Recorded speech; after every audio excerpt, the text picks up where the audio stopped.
Hello, Global Theater. My name is Jerry Fielka. Today is October 16, 2024. Want to thank Rob Grant and his amazing podcast. I'm probably wrong about everything.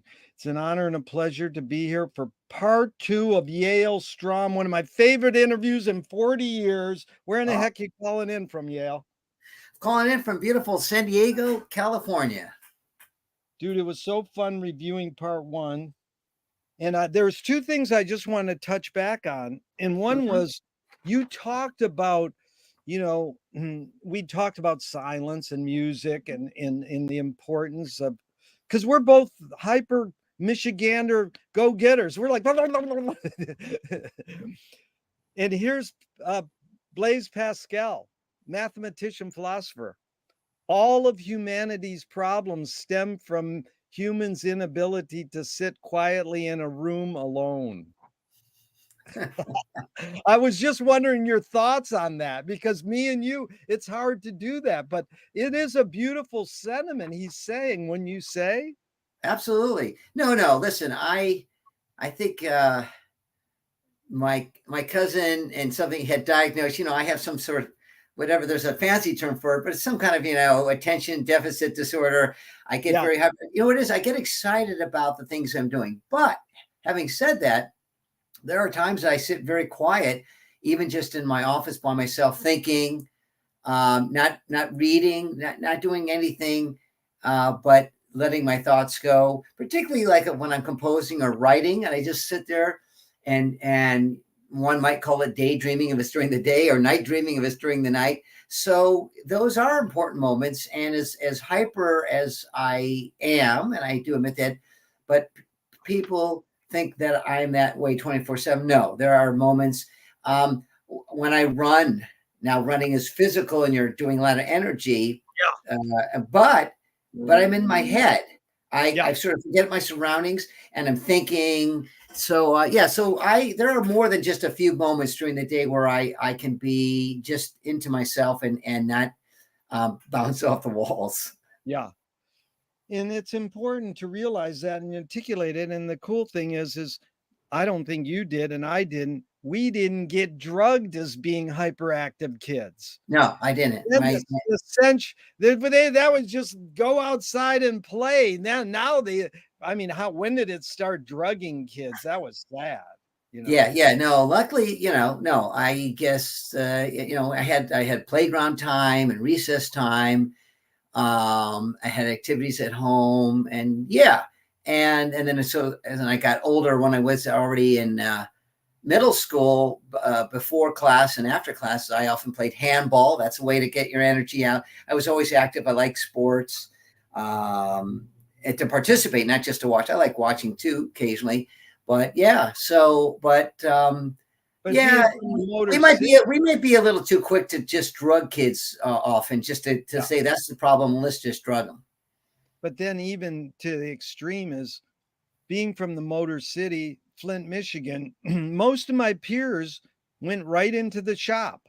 They became shop workers and they got paid good, but to persevere through this monotony of factory work, a lot of them drank Robitussin. And I always go, that's why cars suck, because our fucking factory workers are drugged up on opiates from cough syrup, and I says, let them do yoga in the middle of the day, breathe, let them have a little house concert, so anyways, the other one, and this is another guy who lived in Michigan who I look up to as a music hero, is George Clinton, Parliament Funkadelic.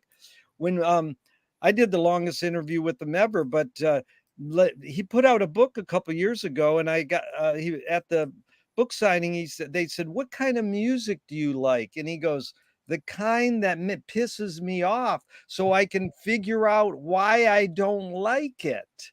And isn't that amazing? Because me and you talked about taste in music. How does one acquire it? And we know it's from being exposed and hearing things. And then you're challenged sometimes with Ornette Coleman or Sun Ra or John Cage. And that's like, in the big picture, how can any music be bad or wrong. It's just music. It's like Oscar Wilde saying, even bad poetry can have genuine feelings. I mean, Right. so I just want to, and the other word I loved you taught me was capitalism. Oh, yeah. Right. Well, we're certainly got a lot of that in 2024. But yeah, I'm curious. We talked mainly about music in this second part of part one, and now I wanted to go into documentary film and writing. What came first? What attracted you, tipping point, to get you into writing books and actually being a writer and actually being a documentary filmmaker? Like, what came first of those two? The writing did. When I came home from my first major, or actually, it was the second. Now I think about it, major ethnographic research trip in Eastern Europe.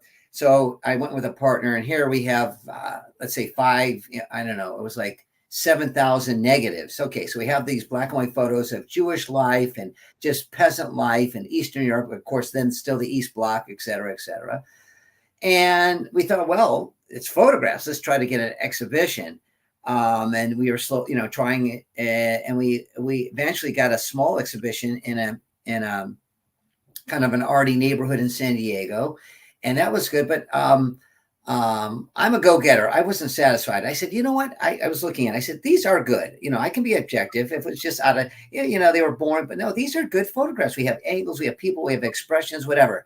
So I think we could get this published, of course, with the prose, the history, the words of the people, my thoughts and feelings. And thus I started to send out queries, and eventually we got the very first, the publisher that ended up putting out the book is, they were called Philosophical Library. They're actually still around. They were really big in the, I think, 30s, 40s, 50s, 60s, all the way up through the 80s, 90s, doing, very books of poetry, as you said, philosophers, really some heavy dudes, some heavy people, men and women. But anyhow, they said, wow. So what do you want to do with these? I said, well, I want to print a photo documentary book, but with the text and input from me and my feelings. They said, okay, let's do this. And what made me very proud, not only did they do a very good job, but I know they believed in it, because I was learning, and I was doing a little research just before the computer. So on my own, I was talking to people, going to libraries, that to publish a photo documentary book, you have to, first of all, it's called the cardstock, the paper. Because if you just have junky paper and you don't do a good printing, you look at it, a tissue, it's not, the point. No one, you're at the bookstore, forget about it now, and and so I wanted to make sure. So I said, test me. I want to see what you're going to do. And they said, no, we understand, and we'll send you some test prints. And they did such a good job. And the book, that was my first book.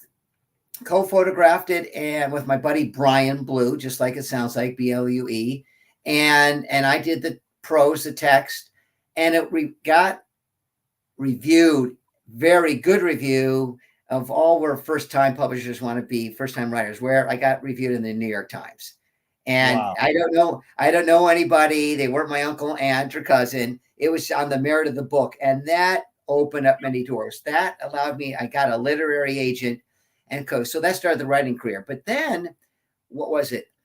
This director, a documentary filmmaker, he contacted me because he said, "Oh, I just finished a film. I was in Poland. It was the first bar mitzvah, like in 45, 60, since the Holocaust. And it was an American boy, but he wanted to go back where his grandparents were, whatever. And I made this film." I said, "Okay." And I met some people that remember you when you had just been doing this workshop, and they say, "Do you know this guy?" And so I decided to look you up, and I contacted you. And he says, "I'm interested in your work." So we exchanged numbers, we talked, and I saw his film. And then I said to him, he said, "I have an idea. Let's make a doc about my research, or the photos." So that documentary was going to be kind of more looking at me and why I did this, and using the photos in a documentary. So we did a few shoots, but then I realized, I said, you know what? And his Oren, Oren Rudovsky, Rudavski, a very fine filmmaker. People can find his work in Google, etc.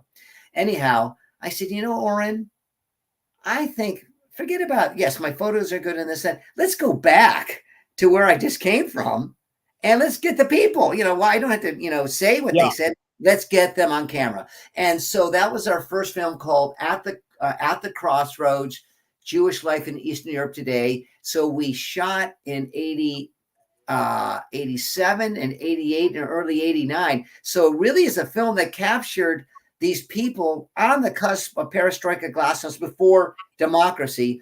And I co-directed because I was learning filmmaking in a sense from him. Storytelling, he didn't have to teach me. I sort of innately learned that, and I knew it just by meeting people with my ethnographic research. And then that got me in the documentary filmmaking. And so the troika then was doing music, doing writing books, and doing film. And with film, documentary film, I could do writing, putting the, you know, directing, but also I also did, with all my documentary films, I've done all my music scoring too. Amazing. So let's just go back, because you covered that so well, articulate, concise.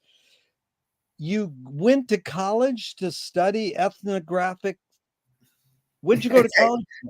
So undergrad degree number 1 was American Studies, focused literature and history at San Diego State University. Yeah. Then whatever, I kind of said, what am I going to do? I decide, I really want to work with my hands, and I like crafts. I like working with my hands. So I went back for degree number 2, bachelor's at San Diego State University, in one of the top furniture design departments in the United States. A lot of people wouldn't know that. And I studied furniture design.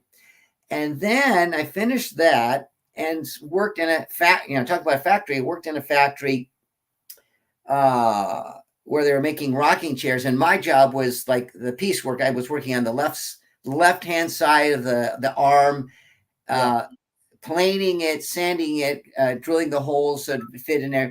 And I was excited, but after about a couple months, I was getting rather bored. And I kept going up to the manager, the floor manager, say, hey, I got an idea for some designs. Yeah, I can't get back, 300. And after about 6-7 months, I left it. I just said, oh God, this, this is just not my cup of tea. And so I was kind of floundering. I'm back home. I'm, what am I going to do? Well, I have this interest, that. And I said, I grew up in a very political home, and my dad was a union man and all this. You know what? I think I'm going to go to law school. And my parents, of course, were like, woohoo. And, maybe I'll be a labor or a union lawyer, something. I knew I wasn't going to be a corporate lawyer, but, and so I took the LSATs. Actually, I took the entrance exam the same day with my sister, who is a lawyer today. And while waiting, so I take it, now you're waiting, not only for the result, I got the results, but okay, what schools accept you and what don't. And I was getting nays and some yays. And very simply, I was waiting and I was excited, but there was a part of me like I was sort of doing it because it was a nice, safe, okay, I'll get a job, I'll make a living, I'll do good things. And these other things that are still in my head, this creativity, this music, whatever, I'll do it like people do on the weekends, at nighttime, in my little home studio or whatever. Well, there was a klezmer dance, so East European Jewish music, whatever. The revival had been going on for about 5-6 years. I knew about Jewish music, grew up in a Jewish home, we sang, whatever, but it was like, yeah, Jewish music, whatever, it's music. Okay, next subject. And but my buddy said, it's downtown in the East Village, which hadn't been developed, gentrified or anything, kind of a cool, cool space. And we went there. And so here's this band, big band, it was about 12 pieces, playing all kinds of people. Yes, Jewish people, but African-American, it was people want to hear cool music and dance to it. And I said, wow, here's Jewish music in a very different way, taken out of any kind of sacred text, any symbolization or, synagogue, which is good music. It just happened to be that genre. And I went up to the leader of the band and I said, hey, I'm a violinist. I'd love to jam with you, maybe rehearse with you, maybe even join your band if you're ever looking for another violinist. And basically, and he was busy, whatever, I could understand it. He was intermission. basically, kid, don't bother me, don't call us, we'll call you, type of thing. And I said, oh, okay, whatever. But anyways, and I left the dance floor and got home really early in the morning. Me and my buddy were some of the last to go. And all of a sudden, literally, I can just say I was driving home thinking about that, and just this idea popped in my head. Okay, but if you can't beat him, join him. No, if you can't beat him, form your own. And so I'm gonna form my own band, because now I'm gonna form a band. So he's been around about a year. He's got these customers. He's got people liking him and everything. So if you're gonna form something, that there already is something on the block like it, you can't do the exact same thing. It's like opening up the same pizza restaurant 2 blocks away. You're going to do the exact same ingredients. No. You got to think out of the box. So for me, what was thinking out of the box? Okay, listen. He had that sheet music. Nah, you can get that at the library. Nothing special. Oh, that's right. He had transcribed some tunes from some 78 LPs. Oh, now that's different. Okay. But I wonder, I didn't see any music. I bet I might be able to find, I'm taking a wide guess. I knew nothing. Maybe there's still tunes, songs, records, whatever, in the place where it originated, called Eastern Europe. And I'll go. And so, unbeknownst to and then the idea so excited me that within a week, I called the law school. I had said to the lady, she picked it up. It was actually Bolt at Berkeley. And she said, I said, oh, yes. I heard it a little nervous, but that's, it's a few months before you're going to come. You got your dorm. We're excited to have you. It's an honor. And I said, oh, no, I appreciate it. But I said, I think torts are for eating, not for reading. And she goes, what? and she hung up the phone. Of course, I was being a bit of a snippy ass. She hung up the phone, and I didn't tell my parents right away. It was our holiday of Passover, Pesach, we call Passover. And I said, no. So, let's keep everything calm. Family's coming, whatever. We won't say anything. And then afterwards, I told my parents, I can see we're sitting in the family room, and my mom gets up after I told her what I was going to do. And she walked, I can see her now walking to the dining room. She just turned her head slightly, and not so sotto voce, so I could hear it. She said, well, he has 2 degrees. He'll amount to something. Oh, that's a beautiful mom. But my dad said, he goes, I wish I was coming with you. Oh, wow. And now you see me in front of you. So that was my initial trip, and got my feet wet, my taste buds wet, to enjoy the adventure, and not always knowing what was going to happen the next day, the next hour, the next minute. And then, of course, taking the results. So I did form a band. I have a band. It's called Yale Strom and Hot Pastrami. It's on YouTube. P-S-T-R-O-M-I, Hot Pastrami, playing my last name, Strom, because I used to call my father Mr. Pastrami when he was a 6th grade school teacher in this Jewish neighborhood. But and then and I added the other parts, writing, and I've done playwriting now, and films. But that was the centerpiece, and then I've evolved since then. But I was about to go to law school, and it was the smartest thing I could have ever done, because I'm so fulfilled, and I like starting from scratch. Always an idea of thinking, okay, where is this going to go? Yeah, it's beautiful, Yale, because the one thing you said, well, that was sacred music. That is dance music. Motown, getting people to dance, is a sacred act. But you meant, more churchy. But what if there's nothing like dancing to Motown at a wedding, and you're like, this is the most divine thing, because it's our lifeblood. That's what we grew up with. And then you grew up with these other sounds, and klezmer is amazing. And so where did photography come in? Then your music career took off. Then there's 2 things, because you're so many things. Where did ethnography come in, and where did photography come in? Well, so when I went for the initial, I guess you could call it ethnomusicological research, looking for unknown klezmer and Yiddish. I see. So I did that, but then I borrowed a camera from my buddy Brian Blue, who was already doing professional photography, because I knew I wanted to document the informants who were going to sing or play for me, or give me copies from their archives, etc. Right. And then when I came back and decided to go even more in depth, because Brian was going to come with me, but whatever, he got cold feet or he had to work, whatever. He just said, no, I can't do this. That when I came back and told him all the stories and all the things they had done, he says, wow, if you ever do this again, Yale, I want to come with you. Well, I decided to do it again, but even in a larger, more expansive way, where I don't only focus on the ethnomusicological aspect of this culture, the klezmer and Yiddish, but just people's lives. Yeah. What is it like to live in the East Bloc? Worship, not worship, secular, politics, union, whatever, a wide range, but living in a different governmental system that I grew up in. And, and wanting to hear the pros and cons. Also, because we went in the West, we would hear stories and hear this and our facts, but it's going to be colored through Western eyes versus people who grew up in Eastern Europe and so forth, the influence, of course, of the Soviet Union, et cetera. And he said, no, he being Brian said, I'm going to come with you. And so then I knew, okay, I'm going to get more serious in my photography and still ask the questions, still look for music and so forth. But that's just one side of it. Now I'm doing this ethnographic, anthropologic work. I'm interested in this group of people, about their lives from where they're born until they pass away. And that trip is what resulted in book number 1, which people can, it was just released 2 years ago as an ebook, The Last Jews of Eastern Europe. So they can get it as an ebook on their computer. It was republished with all the photos and all the text. And that got me going down this road that I enjoyed it. I was fulfilled. I was doing a good job. I was being told I was doing a good job, not by people who I know, but by strangers, by reviewers, etc., by people I don't know buying the product called the book.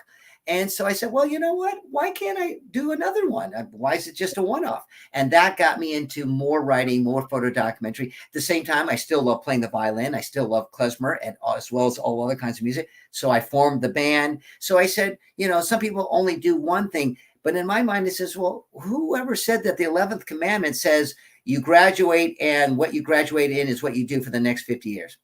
Yeah. I don't see that 11th commandment. No. And so I tell my students today, before they graduate, I said, you know what? You're going to graduate 22, 23. You're going to have a gig and a good, hopefully you'll be making a decent living. But hey, if at 30 after 7 years or 31 after 8 years, you say, I did this. I'm getting a little bored. I really want to do this. Then you do it. You go for it. Because what's the worst that can happen? You don't succeed at it. But I said, there's no 11th commandment that says, this is very different, these generations, that says you must go. The job is what you studied or what you first did, and you do it until you retire. A lot of people do that. Yale Strom doesn't do that. And that's why people say you do so many things, and how can you do it?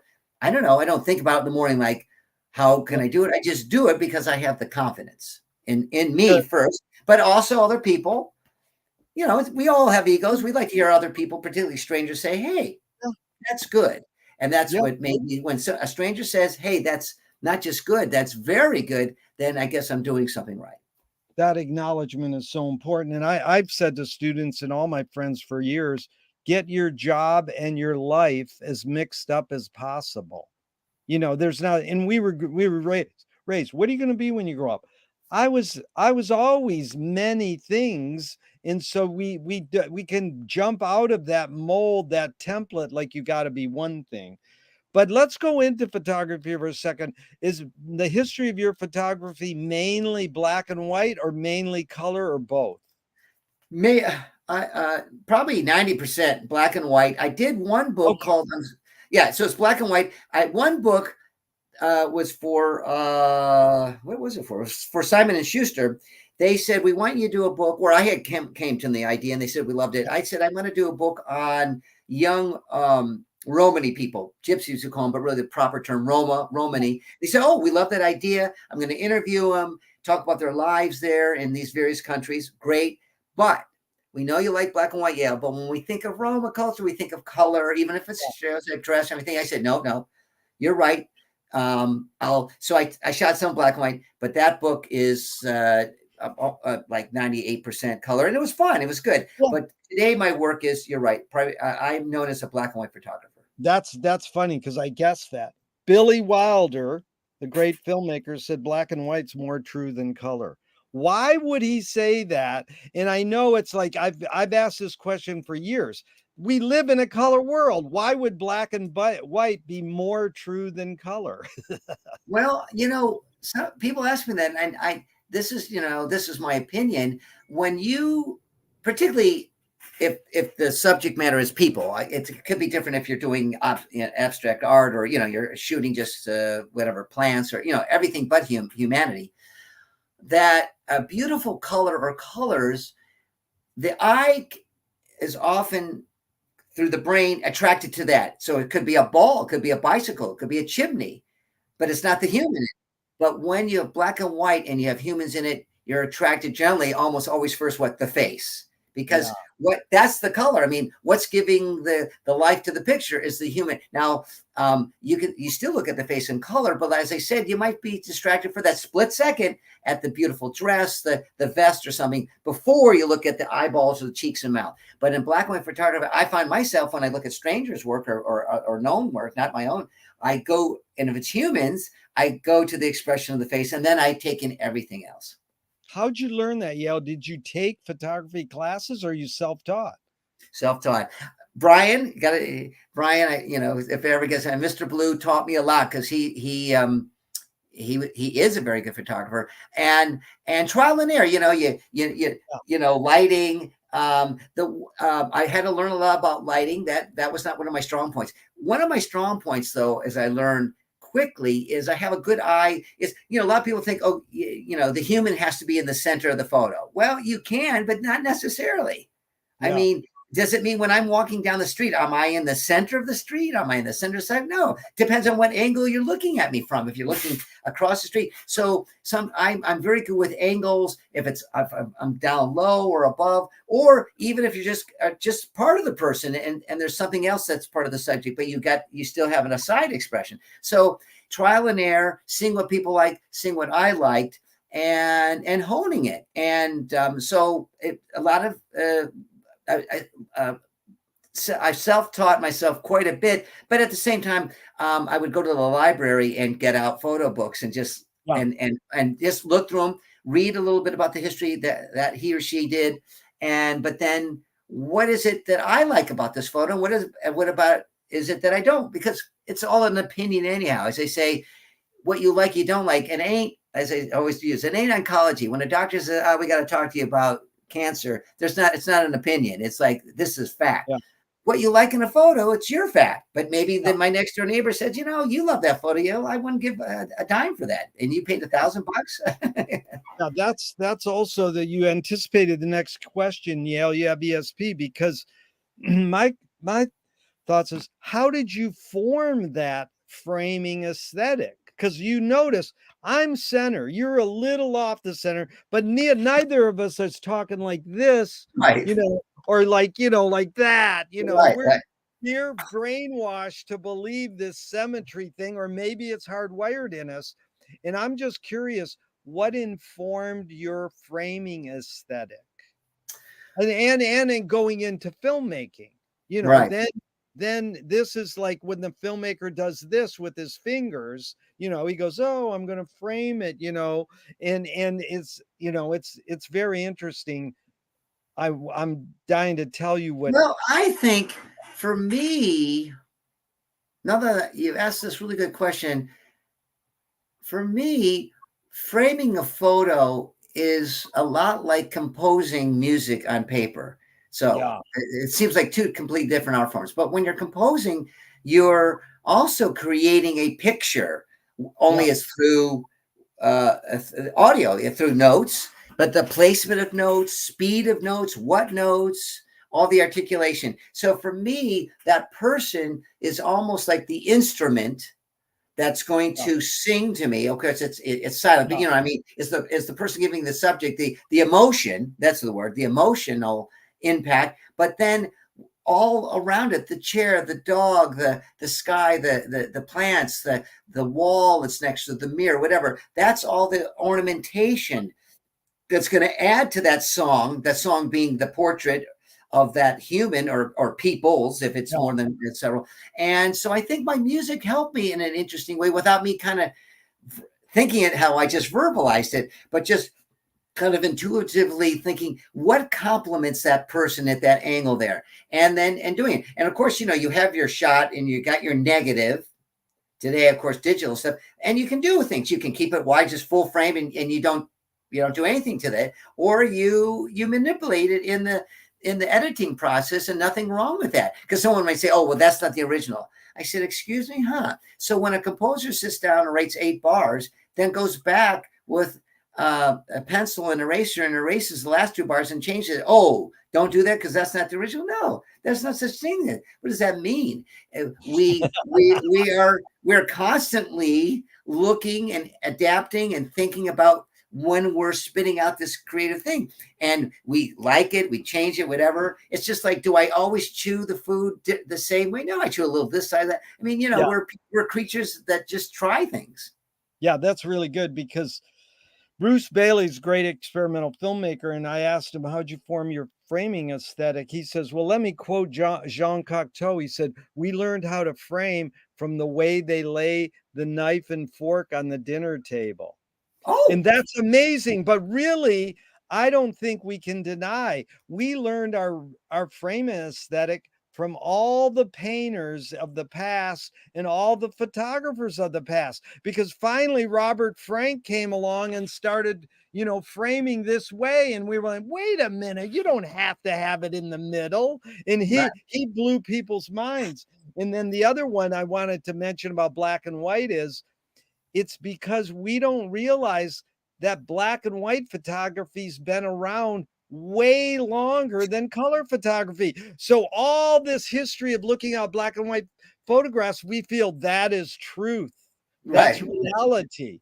And so this word manipulate is great, because now we go into documentary filmmaking, and it's like Faulkner said, I quoted in part 1, sometimes the best fiction is more true than journalism, which Mm, is sort of ridiculous, because I mean, the greatest political film ever made, Battle of Algiers, is a fake documentary. So right. hello, people, but they don't put it down as that. They say this is a fiction film. Everybody in the film was part of that revolution, one actor. And it revolutionized the world, because George Bush used it as a training film, and the Black Panthers use it as a training film. So Wow. it's like, and that's in black and white. So just your attitude going into documentary filmmaking, just to set it up. Here's the 3 masters. Frederick Wiseman, what do you call documentary filmmaking? He calls reality fiction. Mm, Alan King, the Frederick Wiseman of Canada, actuality dramas. mm. And Richard Leacock, historical fantasies. So, I mean, what's your approach in documentary filmmaking? And here's what last one is: direct cinema versus cinema verite. They kind of made a distinction. Direct cinema is fly on the wall. Mm, right. Cinema verite is fly in the soup. Right. The great Detroit comic we all grew up on, Soupy Sales, said, Sales. excuse me, waiter, what is this fly doing in my soup? And the waiter goes, the backstroke. Stroke. Exactly. But Right. is it, I know it's both, but just your approach, is it fly on the wall, which is observational, or it's fly in the soup? You're part of the, Both. Depending yeah, on the film, there are films that I was really flying the soup. I was really I at the Crossroads, my very first film, I was part of the story, and I knew it, whether you saw me speaking, heard me yeah, speaking, or asking a question, or you see me playing music, having my violin. But my next film, The Last Klezmer, which actually I will say, with all humility, that it was shortlisted for an Oscar nomination. And great. and there I was really the fly on the wall. I said, he has such a powerful story. I don't need to be part of it. You may hear my voice ask a question, but in other words, we don't want to ever see me on camera. It's about him. And Yeah, there were times when I've done stories like that. So like with him, I had some questions, said, we're going to take me to your home, do this, that. but we're just going to be silent, and whatever happens, happens. So it's a combination of both. Here's the thing.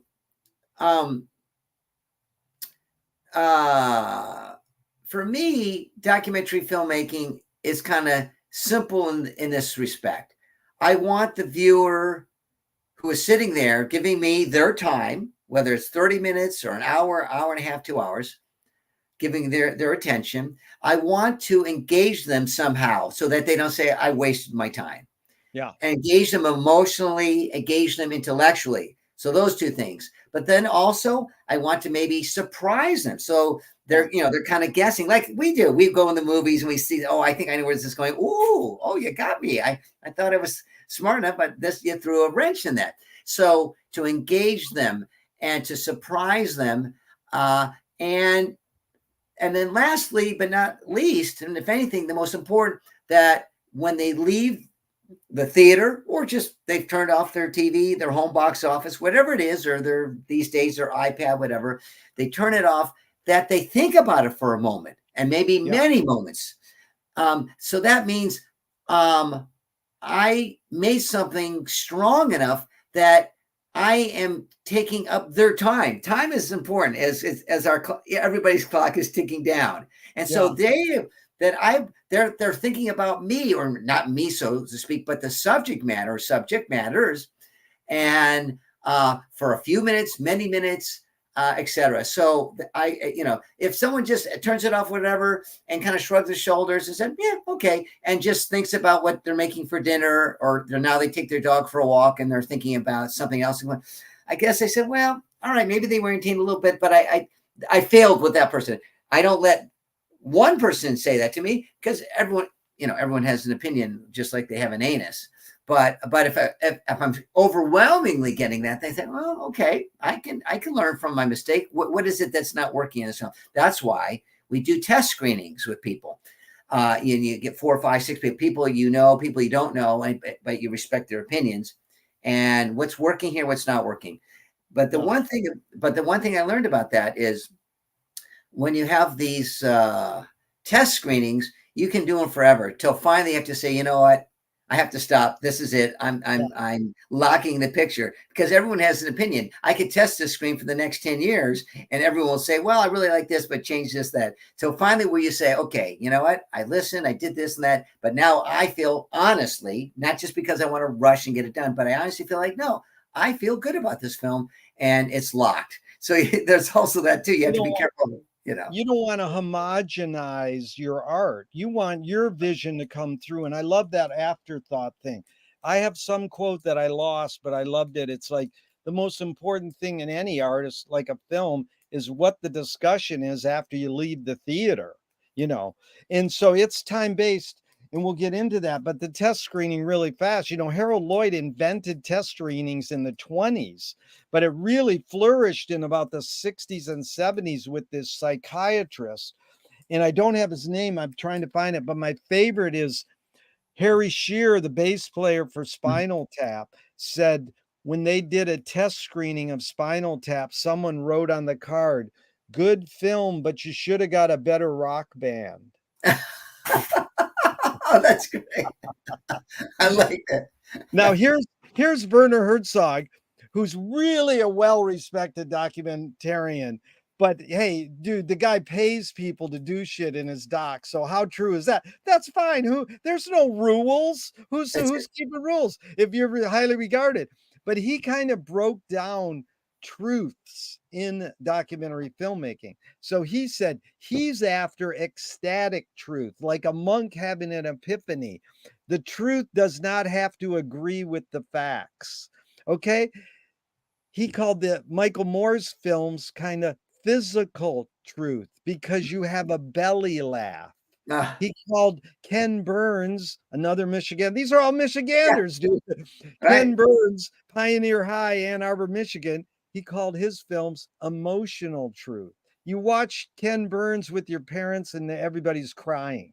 Right. And then I added intellectual truth like Agnes Varda or Chris Marker, and Chris Marker said, how do you escape time? How can we escape time? And that's sort of like what you want to do with your music, maybe, or your films, where people get lost and they're not like, oh my God, 30 more minutes left. You escape it. And Marker was so brilliant because he said about McLuhan, he says, I abandoned Gutenberg for McLuhan years ago. So here's a McLuhan line. I'm just curious in regards to screening films. He said there's no such thing as a good or a bad movie. It's a good or bad viewing experience. Any Wow. comment? Wow. Well, if it's a bad viewing experience, we could go to, okay, is it bad because of what you were doing? Were you sitting or standing, the room, the temperature, the snacks? Or if it's just completely, you're by yourself in a comfortable room, a box, sign, everything's perfect. But then the viewing experience is bad, I think, not because of the physical aspects of the room or you personally, but then what you're watching is maybe not interesting to you. So I think a film can, listen, again, it's an opinion, but I think, we can use the word bad for art because the word bad exists in the dictionary. Occasionally we have to use it. But again, or we can use good or excellent. Ultimately, this is what's interesting. We often say, oh, humans were lemmings. We all follow this and that. And there's some truth to that, particularly today in our current state of bad politics in America. But I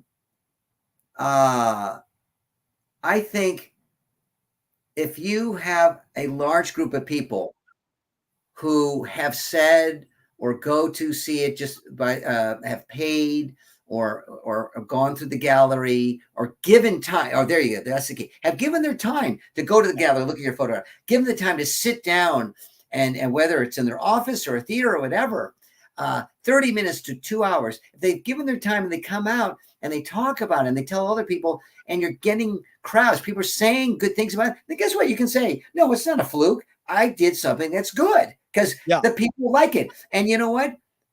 My ego is my ego, but I'm not the smartest thing on earth. They're smart people too. And if they didn't like it, they would have told me and they said, it's boring. We're not going to come see your next thing because you don't know how to make film.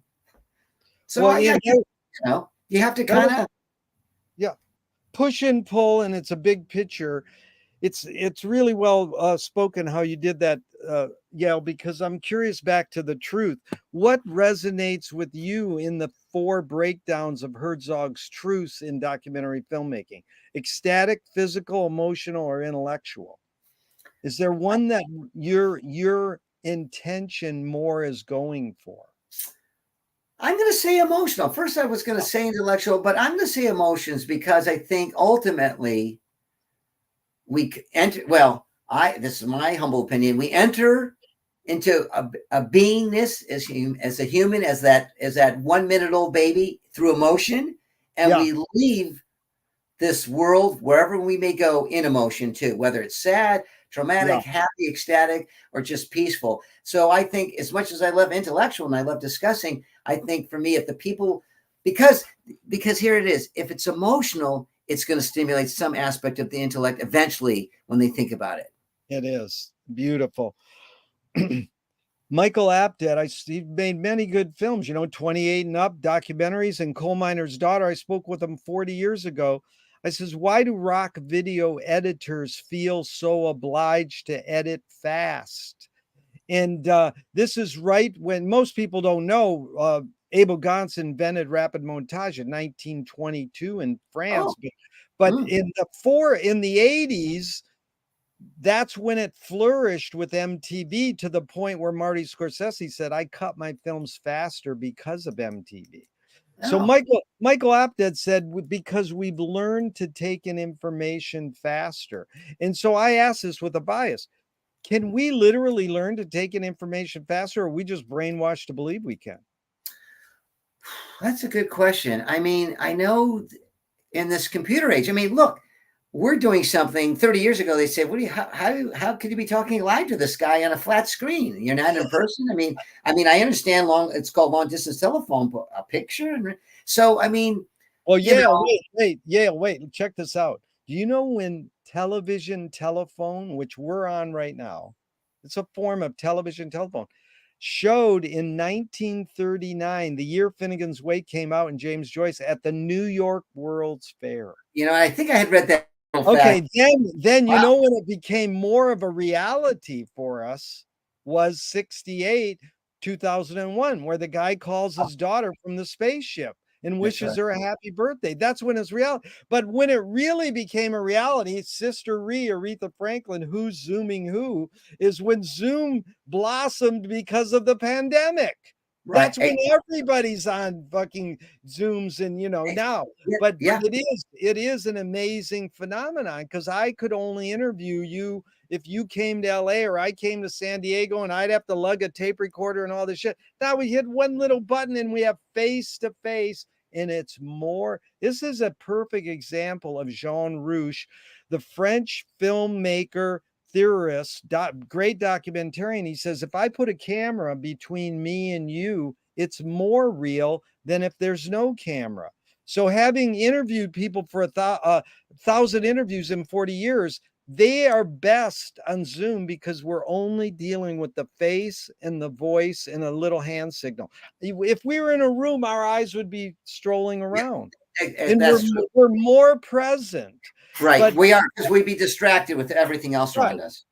But it is great that you went into that thing saying emotional truth, because it leads to rational thinking, intellectual truth, Yeah, at least I think so. I mean, because we are emotional beings. We're intellectual beings, but the first thing is our emotions that allow us to be, well, first of all, allow us to be, let's use the word humane.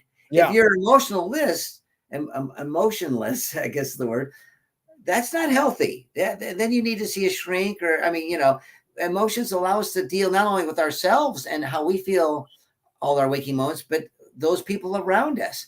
And it's interesting. I've met autistic people who had strong emotions.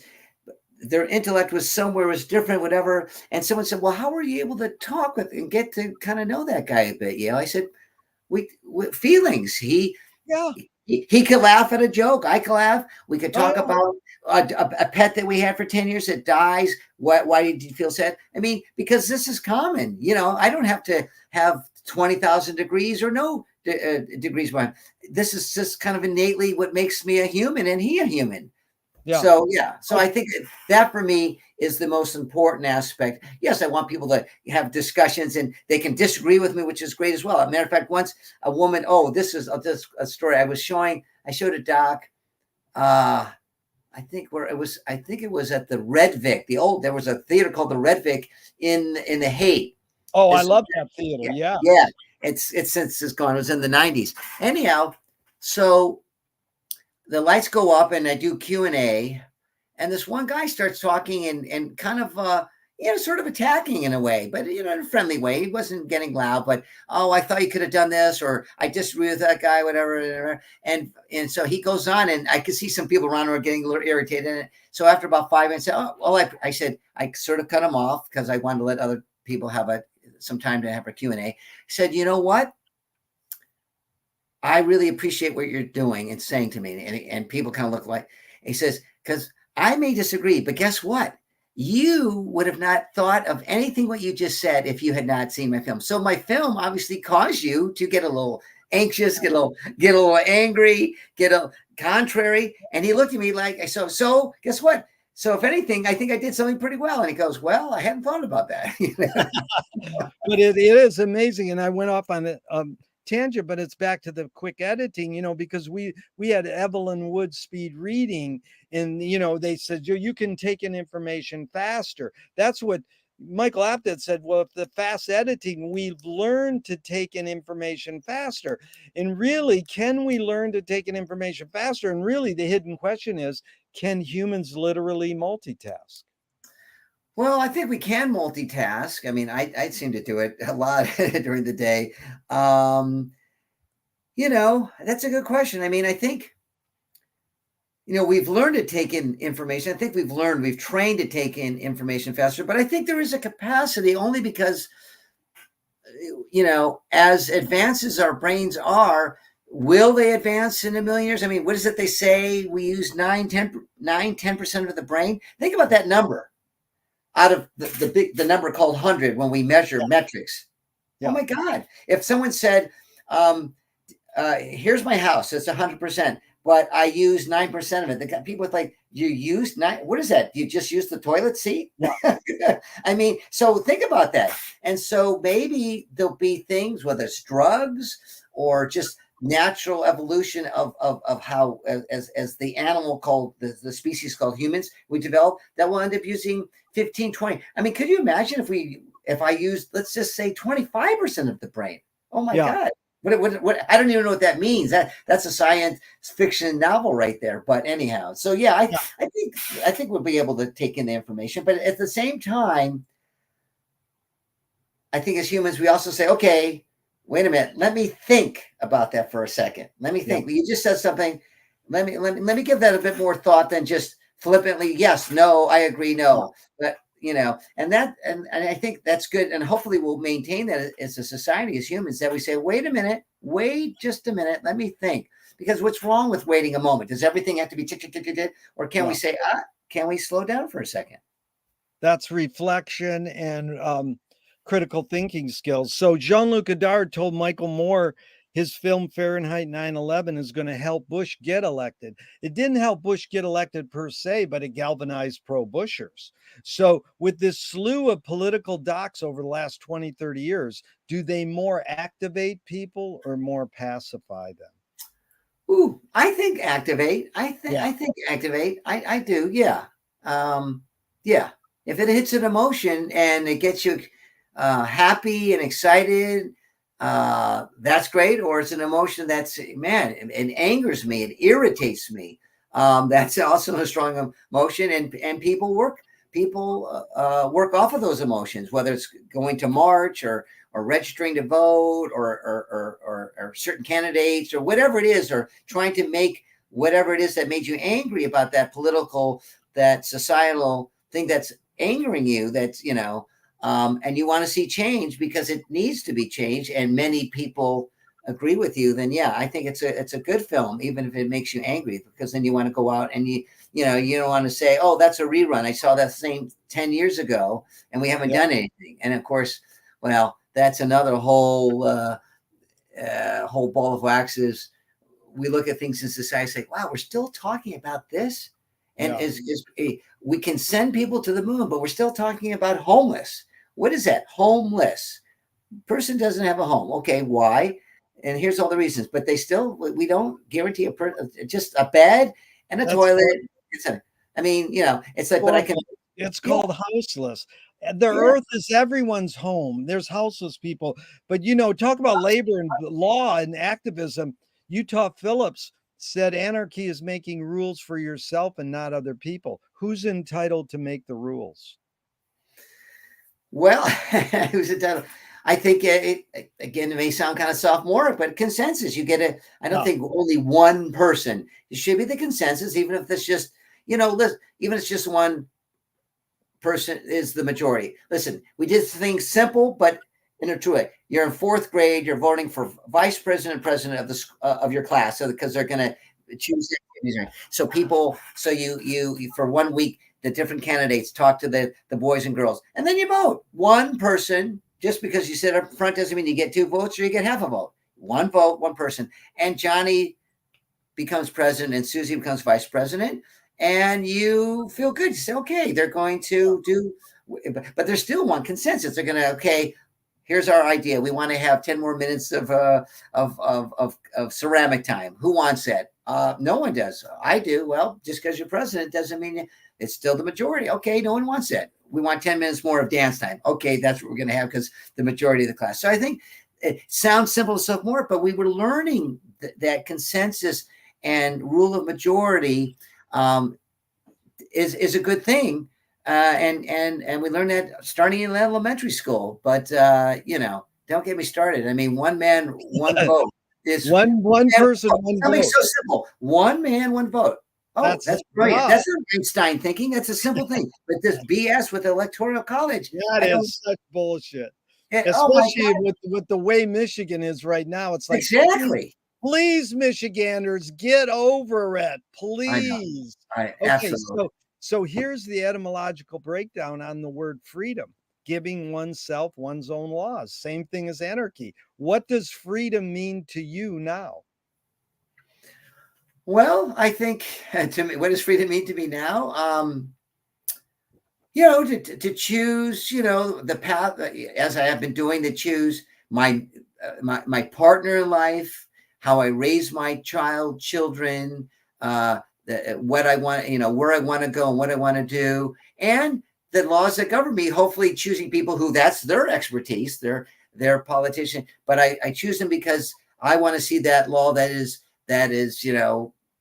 more equitable, as you said, for the houseless or for people who can't afford certain rents or food, etc. I mean, we have that freedom. Am I always going to um, get my way? No, that's the thing. People, we because if everyone gets their own way, then I would say, okay, fine. Literally, you have to.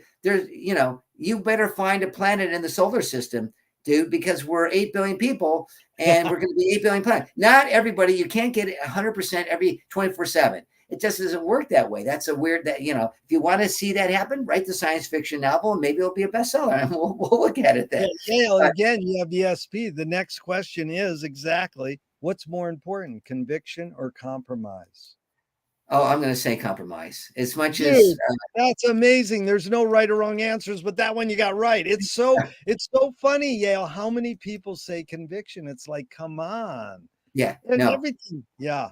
yeah, no. I think we have to compromise because the word I share this air and this water and this space. I share it not just with me, myself, and I, or I'd be pretty lonely on this earth. I'm not Robinson Crusoe. I share it with others. And so I have to compromise. Sometimes I'm not going to always be happy about it. Well, that's why we have the word unhappy, but sometimes I'm going to be very happy. And that's why we have the Yeah. two words very happy. So it's, It's both. And of course the binaries they call it whatever, it's a binary and it's both and it depends, but I love that you said compromise first. A poet said that poetry is outing your inner dialogue. What language is your inner dialogue in?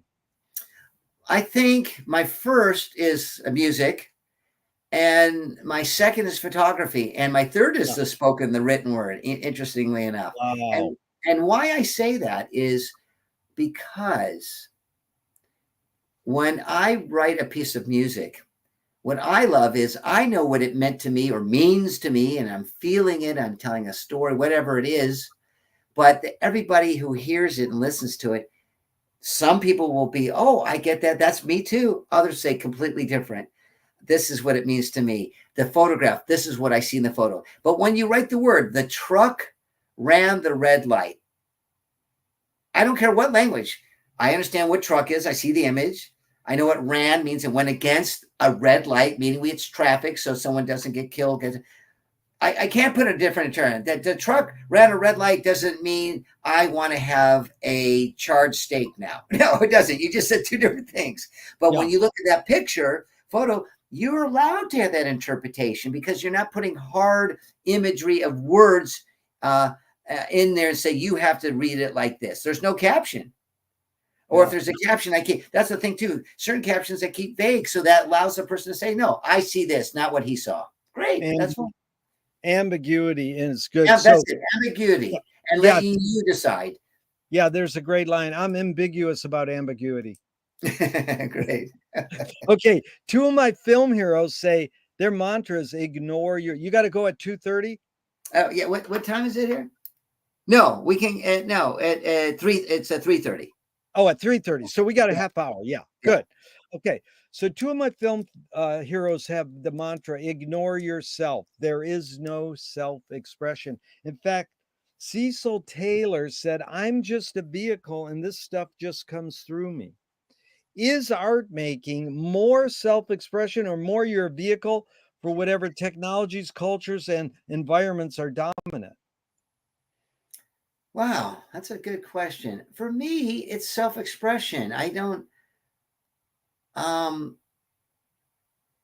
think to be creative, you have to be able to have a handle on a wide range of emotions. That's where, for me, creativity comes out of emotion. Doesn't mean I can't see. Well, that's yeah, everything. I'm looking right now at a beautiful our backyard with the trees and are in bloom and everything. It's great. It made me. And if I just stare at it, if someone said, "What are you staring at?" It's a twig and a leaf. Is there anything? But I said, no. There's something interesting about the shape. Oh, that gives me idea. And I sit down, and all of a sudden, a simple melody comes in. And I start writing it. So for me, emotion is really the set pin of what gets me going before I start to intellectualize it. Now, where's the intellectual part comes in? Okay, so I've written these 5 pages. It's for string quartet, but then I think, okay, always the first violin in a string, typical Western string quartet is the lead. No, let's go against the grain. Let's make the viola, which was also called secund, the helper to the violin. Let's make that instrument the lead. So sometimes I'll do things that but now I'm intellectualizing just to turn things up so that when the listener comes, they'll be surprised. So I do that as well. But for me, the emotional is the driving force when I put pen to paper, whether I'm writing music, writing literature, or the camera to my eye, all of that, or the film. I'm what is moving me, and then we'll see where that leads to next. Can art making be egoless? Can art making be egoless? Egoless? Yeah, well, yes, but it's interesting. I'm just thinking, okay, so I'm shooting, let's see, I'm shooting a room of people just playing cards. And we never ask them any question, and it's just the camera's there and you're watching them for 30 minutes. And they're saying they're talking. So I just turned the switch on. That's it. But you know what? That was a decision. Yeah. For me to keep it that way. So as soon as the word decision, and everything we do, I don't get up in the morning out of bed and say, I think I won't make a decision to go to the toilet. What are you talking about? I'm going to wet my pants, my pajamas. No, I'm making a decision for my feet to take me to the toilet and urinate. And so I think even that simple, me just walking out of the room, turning the switch on, letting the sound go and say, guys, I'll see you in 30 minutes. And whatever I get. Well, that's an ego decision because I'm purposely being the fly on the wall rather than the fly in the soup. And then how I edit it or don't edit is still. So I think there's always some ego involved in anything you do. Is perception reality?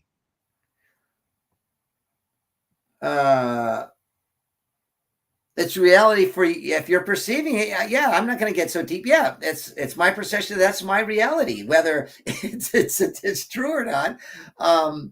I think so. I mean, well, I guess let's see. Now that I said that, I guess I could see something and it's not really there, but that's just my perception. I mean, it's my reality having experienced or see it. Is it the reality that's really happening? I mean, that's a good point. I mean, you could, again, I go to like simple things. I'm seeing someone on the operating table but my perception is we're having a birthday celebration. Well, yeah, that doesn't look like the guy's enjoying his birthday celebration. That's your perception. But the reality is the dude is having open heart surgery. So yes, you're right. So I guess it depends. I'll take that back. But I just asked a question. I didn't say that. Well, I've had so many different responses to that question, but my favorite is another Michigander, Lily Tomlin, said reality is just a collective hunch. Oh, that's brilliant from Lily.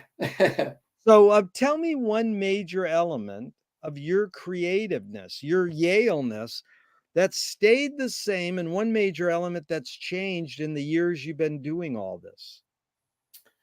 Okay, so what stayed the same is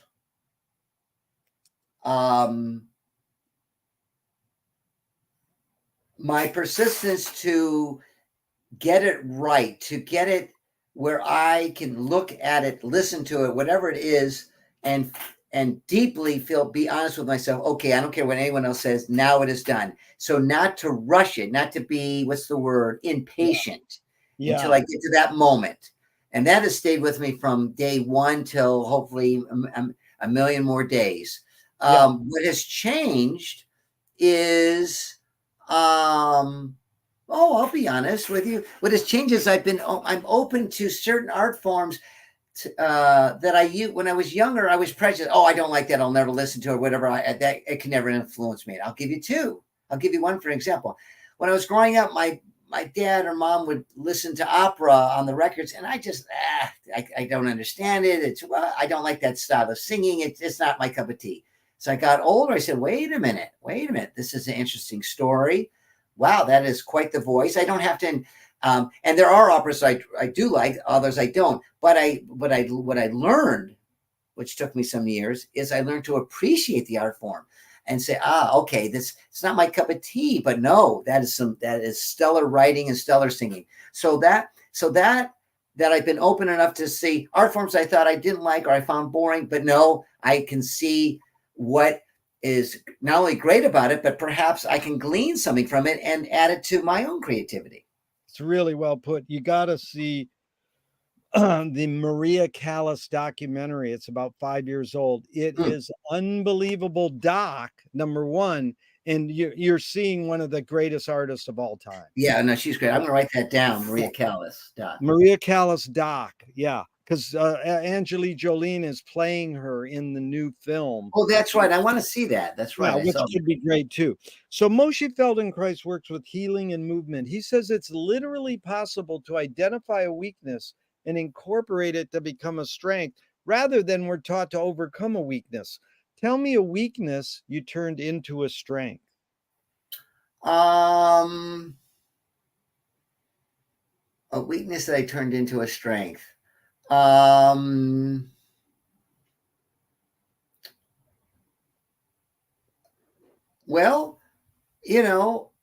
I was impatient. I learned to be patient. Yeah. I wanted it done. I wanted it quick. I wanted to move on to the next thing instead of saying, no, take your time, look at it. I know. I learned, this is something that took me a while, as you're at your desk, whether it's, okay, so here's my photos, or here's the written word I'm working at, or here's the film and I've been, editing and I've been looking at reels, and learning to say, okay, enough, not just for today. I'm walking away for a week. I can't, and learning to step back from it. Yeah. Literally a week, coming back with fresh eyes and saying, that's not that bad. Wait a minute. That's actually good. Or, I thought that was good. No, let me change this word here. Let me edit this. And that I learned. And the beginning was, no, rush, get it done. I feel it. And say, no, step back for a while and with fresh eyes, because it's funny how you see things in that, and it's still me, Yale, with these eyeballs, and it's still the word or the photo, but it's just being away from it gives you that different perception. And you say, now I get it. Or I see what I can change. Or wait a minute, don't change it. It is good. You were second guessing yourself and you're about to erase that whole paragraph and don't know. So yeah, I learned that to be able to step away from my work. Really good point. Yeah, I need to practice that myself. Fill in the blank. Anger can be a productive emotion when used properly and used I want to say used minimally. You don't want to use there you go. I like that, minimally. Okay, there's a line that goes, you create what you resist.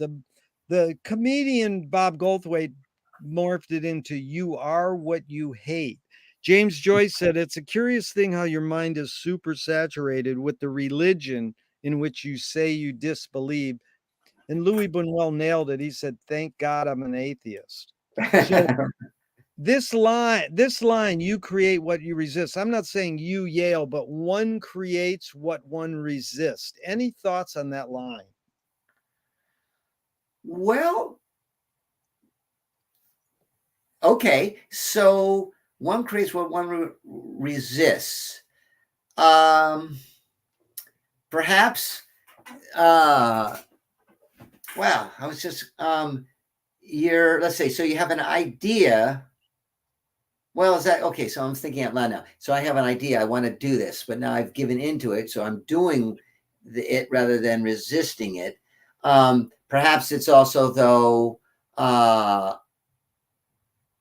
um, if I'm resisting this idea, and then I do it, well, I'm talking out loud. Am I resisting then? I'm not resisting it anymore. I've given into that You've resistance. given into it. Yeah, but it's sort of like two of my heroes, Buñuel and Zappa. They're both Catholics, and Yeah. most of their art is about being Catholic. And Yeah. though Oh, that's right. That's a they good point. Yeah. resist No, I mean, it, yeah. I so, mean, they don't want to tap into it. They want to criticize. It's sort of like that's why Bob Goldthwait said it so well, bluntly. You are what you hate. yeah, yeah, That's brutal. Well, that let's is. go with this. These are 5 Alan Watts questions just off the top of your head in a couple words. 1, who started it all? Um, who, who started it all? Humankind. Are we going to make it? Absolutely. Where do we put it? Somewhere safe. Who's cleaning it up? Not me. Is it serious? Again, absolutely. Very good. Yale, how do you find peace of mind? Whew. Well, other than sleeping, through a good book, through music, just, yeah, listening to some tunes that maybe, reminiscing about youth or a place I've been. I would say books for sure, but music, because then I'm not being told, because the book I'm reading what has been written for me, and as I said, a truck is still a truck, no matter how you morph it. But that F sharp to everybody, yes, on the piano it's F sharp, but what it means 8 billion different things to 8 billion different people. Amazing. What's the difference between art and science? Well, I say science is the art of science. This is I call it the art of medicine. So I think science is an art form, but maybe there are hard facts about science. When there's gravity, I throw a ball up, it will come down unless I'm on the moon or Mars. Art. People say, well, this is black, this is a red paint I just threw on the way, it's red. Well, but to the colorblind person it doesn't look red. Yeah. Jean Cocteau said art is science made clear. Good. That's, yeah, absolutely. There's another poet, Baudelaire, says if you try to make a statement long, deep, and rich, it will age very fast. If you try to only own the day you're talking, it will last forever. Or as David Lee Roth said, here today, gone later today. So, I mean, why do humans have to collect stuff? I mean, it's evident we like history. The word archive means a record preserved as evidence. But if you go to the Eastern philosophy, like Ram Dass, he says, be here now. Isn't the whole point of life to live in the moment? And so is this need or want to archive more innate or more invented? I think it's an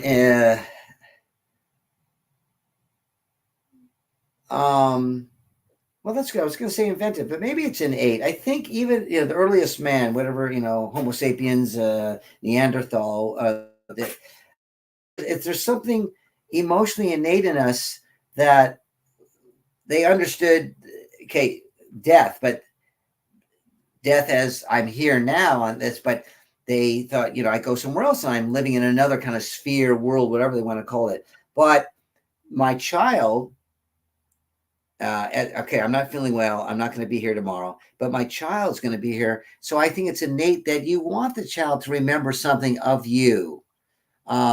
I I think emotionally it connects us.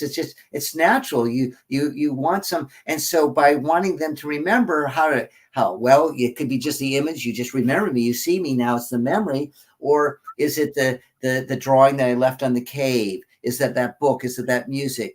Is that the knitting? Is it the hat I made you? I think it's innate that because then facing death is easier for us, because we know, well, I will be living in some aspect that through that artifact, and through my loved ones who hold it, wear it, see it, smell it, taste it, whatever it is, and they'll pass it on to it, as well as adding their own. So I think for me, it's innate. Yeah.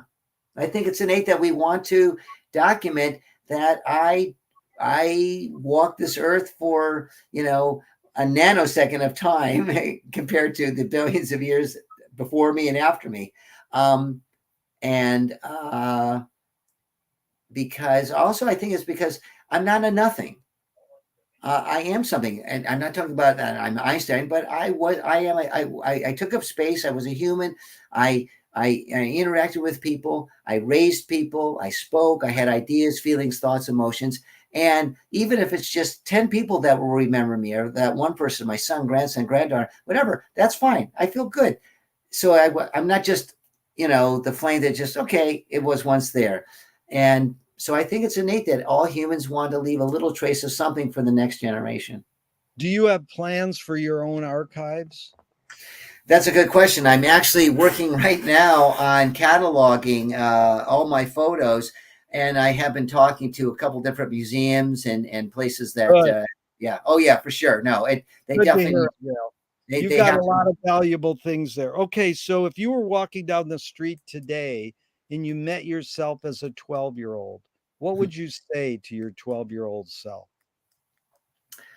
Ooh, what would I say to my 12-year-old self?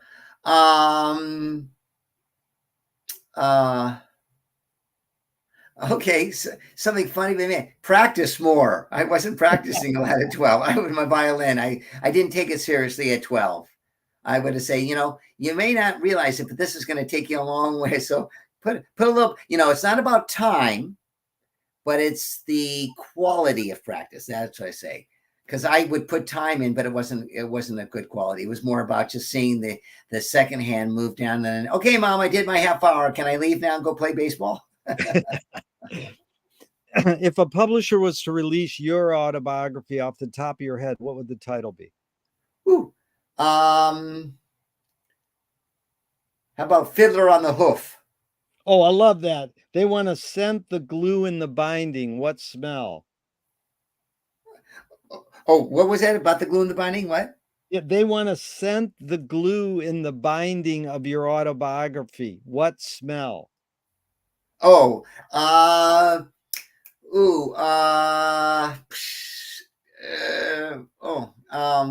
cardamom. I like the smell of cardamom. Oh, yeah. If a statue was built in your honor, what would it be made of and where would you want it displayed? Well, if I want a statue to be, that's a good one, because nothing lasts forever, even stone erodes. I would actually want it to be wood, something that was a plant form. And where was it? And where would I want it to be? Yeah. Where? Wow, that's a good. Well, I'm going to say, I'll be egotistical here. Detroit, my hometown, even though I lived more years in San Diego, but my birthplace really did shape me a lot. Very cool. Tell me something good you never had and you never want. Oh, so, wow, something good that I never had and never won. I think, parachuting, just free form, it must be so awesome, but I never want to do it because I'm afraid of heights.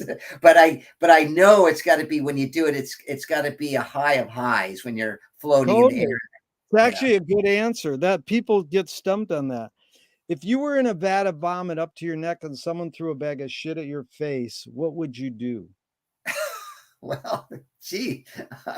Well, I would try to get out of that space as quickly as possible, because I know I couldn't hold my breath forever.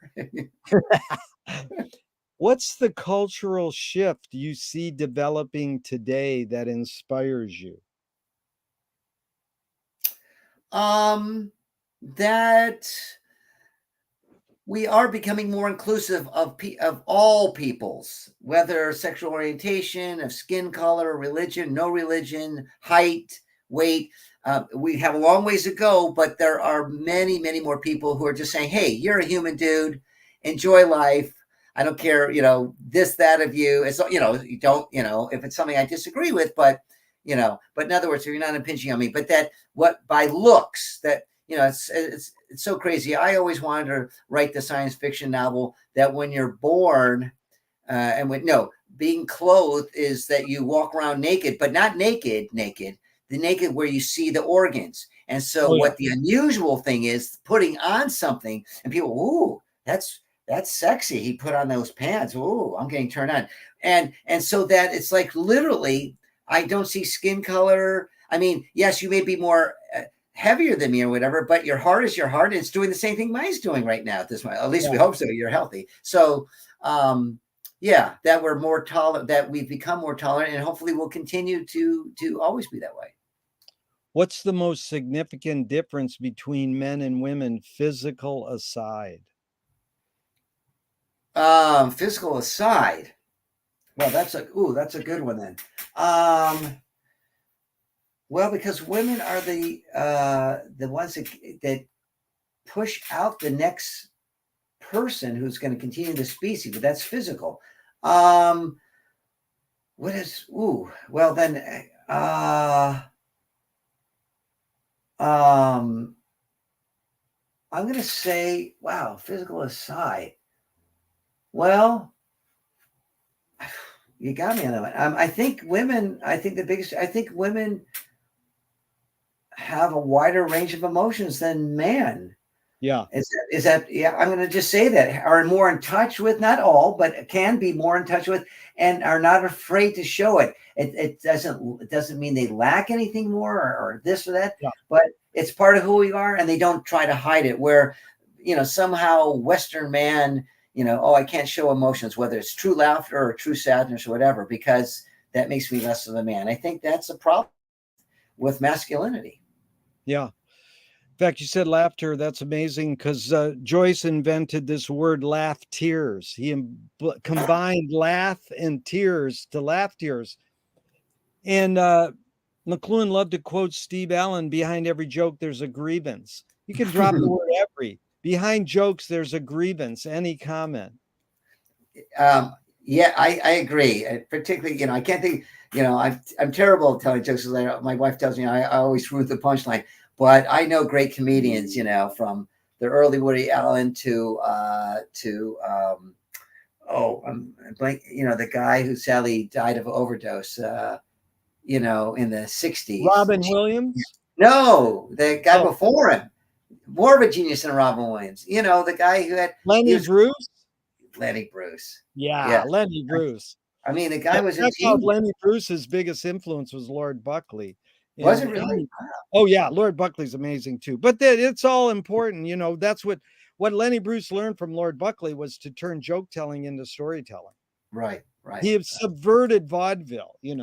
right. There you go. Right. What's the difference between rights and responsibilities? I think we all are given certain rights depending on the country, the government, but it's your responsibility to make sure that you're not the only one who enjoys that right. That if you have that right, then everybody in your sphere. So you're responsible. We're not just only, or I believe we should not only just. I'm an anarchist and I only want for myself, or no, a nihilist. No, if so, then don't go to the store and buy that bread because you didn't make it, buddy. You didn't sow the wheat. You didn't pay the, in other words, you have to do everything literally by yourself. No, we're responsible for others and ourselves. So I think we have these rights, but we want to be responsible in how we dole them out and how we do them and make sure it's as equitable as can be.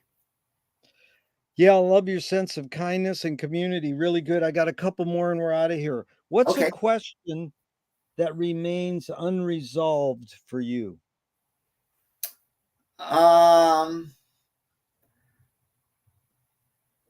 well, you know, where do we go? I mean, I know literally, you can donate your organs and eventually the worms eat what we see called skin and this and that, but is that it, or is there some kind of essence, ego, a soul, or something, something? I don't even know what that noun is. That does it go somewhere, and where is that where, and what is that something? So I don't Good. know, but I believe that there's something past what we confirm is what we call death, but I don't know what it is. Yeah, that's Paul Krasner says, I only believe in reincarnation in one of my past lives. And, Right. and my friend said, whatever happens to you after you die is whatever you think or believe happens to you. That's That's good. pretty neat. That's How good. has how has being creative in all these art forms shaped your behavior? First, it's made me more tolerant of other art forms I used to thought were simple or amateurish or just didn't like, and I said no, that's you don't have to like everything, but you can appreciate the effort and what they're doing. So it's made me more tolerant, and then of course ultimately of those people who are the creative people. Um, and uh and it's made me want to. I enjoy sharing. I think, yes, I mean, I live in a capitalist, or as I say, capitalist society. I have to pay rent more, like everybody else. I can't just give things for free, but it's made me more open to trying to get my art to as many people as possible, where they can pay for it or not, or now it's in the library form, so it's free because it's the library bought the book 30 years ago, and they and made me happy to see my art is appreciated in some way by millions of others. That couldn't be that. I think if someone said, "What's the higher delight?" Knowing that my art has touched people who are no longer with us, and will touch people when I'm not here. That I couldn't, and that's egotistical, but I have an ego and I'm an artist, and I'm happy to know that hopefully that will happen. Really good. Yeah. Thornton Wilder said, art is confession. Art is the secret told. But Mm. art is not only the desire to tell one's secret, it's a desire to tell it and hide it at the same time. You've laid your cards on the table for almost 3 hours. I'm not insinuating you haven't already answered this. What's it really all about for you? Wow, it's staying creative. In other words, what's the word? Look, every day I wake up in the morning is not just a new day, but it's like I'll be hit with new ideas or old ideas in a fresh way, and that I can express it and touch people by it. Particularly now, my best friend, my wife, and I don't just say that in emotional, but she's my best friend, my partner. So I want first her to react to it, and she's my toughest critic. So when she says, "Well, I think this prose could be a little this or that framing you did or whatever." Okay, because I want to please her. Well, because I'm emotionally attached to her, but ultimately being excited. That's it. Excited to continue something I've been working on, or to start something new. Because once I get bored, what's the point of doing it then? Then I don't want to do it. It's like if I'm bored with if this sandwich, do I eat it just because I need the calories and it's going to keep my lungs and heart going? No, let me find something else that does the same thing, but excites my taste buds and excites my mind. Beautiful. So articulate and concise. Last question, Yale, is what gives you the most optimism? Ooh, well, the most optimism I get from is youth. That not all, but that the youth are open to differences, open to new ideas, and not seeing it just through the old conservative. And I don't mean conservative just politically, but conservative in the old ways we see things. They're saying, you know what, that was good for you, but what about this? And you say, So I'm at the excited about youth that do accept, oh no, this is how it was, and we love that too, but we're going to take what you love and we're going to see it through this prism. I love that. I mean, that keeps moving things forward. I don't want to see us go backwards. I want to see us move forward. And I think creative youth, happy youth, emotionally happy youth, bring us new and fresh ideas, and hopefully take us in positive way, and a positive forward thrust. Forward, because that's the answer I get the most. It's so inspiring. People say, what gives you the most optimism is youth. And so the first question I asked you in part one was, what's the best thing for a human being? And Wilhelm Reich said the best thing for a human being is another human being. The last question I asked you, I got from what they asked Groucho Marx at the end of his life, what gives you the most optimism? And he said, other people. It's sure been fun spending this time with another Thanks. person, especially because it was you, Yale. Thank you so much for your time and energy. Thanks, Jerry. Keep in touch, and I look forward to seeing it. And let's go, Michigan. Vote the right way, Michigan. Hello, Michiganders, Hello. be sane. And so I'm going to hit the end broadcast button, but I hope this never ends and we can No. keep talking forever and ever. Thank you, Yale. All right. Thank you, sir. All best to you. Bye-bye. All right. Love you. Thanks. Bye-bye.